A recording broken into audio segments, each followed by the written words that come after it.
When my husband discovered that I couldn't inherit any of my father's assets, he erupted in rage. "What do you mean you can't inherit anything?" he screamed. "If that's the case, I have no use for you anymore. I want a divorce right now." His words cut deep, and in that moment, I felt a surge of anger and betrayal. Soon after, I exacted my revenge on both my husband and my sister, who had swiftly married each other. My name is Flo, a 32-year-old office worker. I married George, whom I met through a relative 2 years ago. My family, though once wealthy, faced uncertainty over who would inherit since we were all daughters. George was introduced to me as a suitable match who could potentially join our family. After our wedding, George moved in with me at my parents' house, where we lived with my father after my mother passed away. Initially, George seemed kind and respectful towards my father, earning everyone's trust. However, just before our marriage, the relative who introduced us warned me about George's obsession with money. Despite this, I didn't notice any signs of greed in him and proceeded with the marriage. As time went on, George began subtly probing about my father's assets during casual conversations over drinks. My father, being open-hearted, didn't seem bothered by George's curiosity, which momentarily eased my concerns. George's interest also extended to my younger sister, who was lively and outgoing, a stark contrast to my own calm demeanor. Her beauty and charm fascinated him, a fact that didn't escape my notice, stirring up conflicting emotions within me.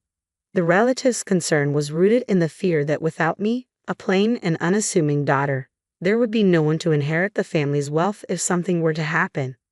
I initially thought there was no reason to worry, believing my beautiful sister would secure our family's future. However, it soon became clear why that relative had concerns. My father, always lenient with my sister, allowed her to pursue higher education after high school, including a vocational school after college. Unlike me, she didn't have a specific career goal. Rather, she seemed averse to working. While my mother insisted she find a job right after college, my father disagreed, enabling her to attend vocational school. After completing it, she landed a job at a company owned by a friend of my father's but quit after just 6 months. I was astonished by her reasoning for quitting. "I couldn't show my full potential at that company," she claimed. My mother and I were baffled by her confidence despite her short stint. Nevertheless, my father believed her and swiftly arranged for her to join another company.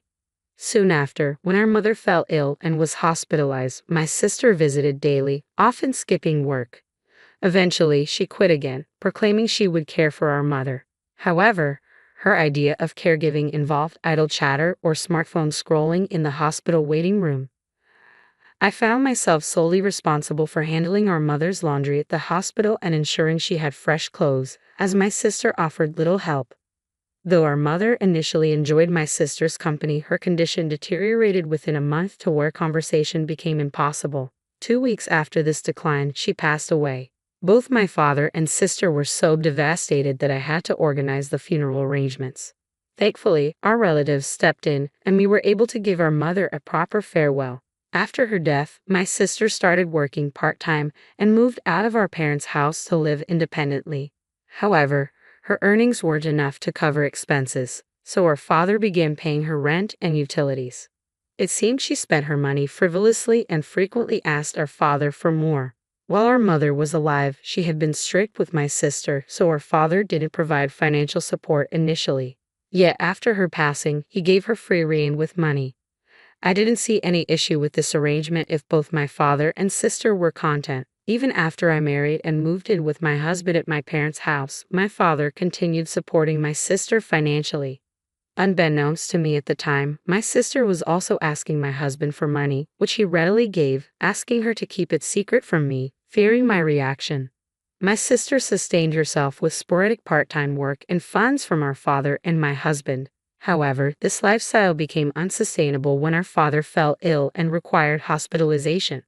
I juggled hospital visits between work and caring for our father, but my sister never appeared at the hospital. Instead, she began calling me, demanding money. "Since I've been getting money from Dad every month, I need you to continue that," she demanded. "The rent and utilities are all paid from Dad's account anyway." Her angry tone surprised me, hearing this for the first time. Despite my anger at her disregard for our hospitalized father, I resisted hanging up, sensing she might be in trouble. How much are you getting from Dad every month? I asked, trying to gauge the situation. You need to find a job soon and support yourself. In a grumpy tone, she replied, I was getting $1,000 every month, not including rent. I was stunned by her casual admission. Seeing my adult sister receiving such a substantial allowance, I worried she had no incentive to find work. At first, I didn't see it as a problem, assuming our father would recover soon. However, his condition suddenly deteriorated, prompting me to contact our relatives urgently. The doctor's serious prognosis left me deeply shocked. During such a difficult time, I hoped for support from my husband, but he claimed to be busy with work and rarely visited the hospital. When he did come, his questions were insensitive. Your father's inheritance must be substantial, right? Since it's just you two sisters, you'll split it evenly, he remarked, fixated on the inheritance. I was speechless, realizing my husband's obsession with money, a trait my relatives had warned me about. It left me feeling disgusted. Even when my sister called and I explained our father's critical condition, her concern was solely about money. Forget that, just make sure you send me my monthly allowance. I can't survive without it, she insisted before abruptly ending the call. I was furious with her selfishness, yet worried about a faint male voice I overheard in the background, triggering a sense of unease. A month later, our father passed away, but neither my sister nor my husband were present during his final moments. As I dealt with the funeral arrangements, memories of my mother's funeral weighed heavily on me. To worsen matters, neither my husband nor sister offered any help. My sister didn't even attend the funeral, and though my husband showed up briefly, he quickly left, citing work obligations. Even the relative who introduced us noticed his absence and asked about it. What happened to your husband? It's odd for him to be absent, they remarked. All I could manage was a bitter smile in response. He's busy with work, had to head home, I explained, feeling disappointment welling up inside. After the funeral, as I finally caught my breath, my husband approached with a grin. Finally, how much did you inherit? It must be quite a sum, even if split, he asked eagerly. As warned by my relative before our marriage, it seemed my husband's thoughts were consumed by my father's inheritance. Disappointed, I responded casually, my sister gets $100 million, and I get nothing. I hadn't spoken to my lawyer yet, and with the funeral just behind us, I hadn't sorted out my feelings either. My husband, gleeful about the inheritance, provoked me to the brink of laughter beyond anger. Upon hearing my words, my husband erupted, What? You can't inherit anything. If that's true, I have no use for you anymore. Let's get a divorce right now. Feeling the same way, I retorted, Let's do it. You married me for my father's inheritance in the first place, didn't you? I'll divorce you. With that declaration, I thrust the divorce papers I had prepared towards him. He seemed taken aback, but signed them nonetheless, as if he had expected this outcome. As he finished signing, my ex-husband remarked bitterly before leaving, I'll divorce you, who has no inheritance, and marry your sister Emily to get the $100 million.